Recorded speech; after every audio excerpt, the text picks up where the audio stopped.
પાલનપુર ખાતે ₹60 કરોડના ખર્ચે બનશે અત્યાધુનિક કલેક્ટર કચેરી ભવન. મંત્રી શ્રી પ્રવીણભાઈ માળીના હસ્તે કરાયું ભૂમિપૂજન. રામજીભાઈ રાયગોર, બનાસકાંઠા.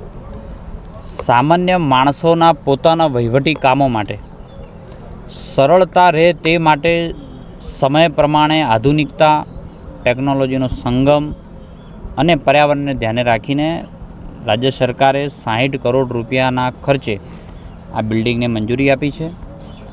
આનું આજે ખાતમુહૂર્ત કરવામાં આવ્યું છે. આ બિલ્ડિંગની વિશેષતા રાજ્યની અંદર એક અનોખી છે કે આખું બિલ્ડિંગ ગ્રીન બિલ્ડિંગ બનવાનું છે.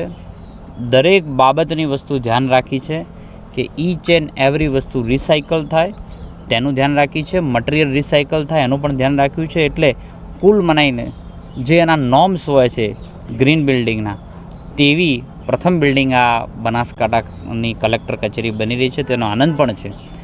આવનારા સમયની અંદર જ્યારે બિલ્ડિંગ બનીને તૈયાર થઈ જશે ત્યારે દરેકને દરેક બાબતે એક સામાન્ય દિવ્યાંગ લોકો માટે પણ ધ્યાને રાખીને પણ નાની નાની બાબતો, જે અંધ છે એના માટે પણ, સુરદાસ છે એના માટે પણ, આવી નાની નાની બાબતોને ધ્યાને રાખીને આ બિલ્ડિંગનું ખાતમુહૂર્ત આજે કરવામાં આવ્યું છે. આવનારા સમયમાં સામાન્ય પ્રજાને પોતાના કામો માટે મુશ્કેલી ન પડે અને એના માટેની જે વ્યવસ્થાઓ ઊભી કરવાની હોય તે પ્રકારનું બિલ્ડિંગ નવું કલેક્ટર કચેરી બનવા જઈ રહી છે.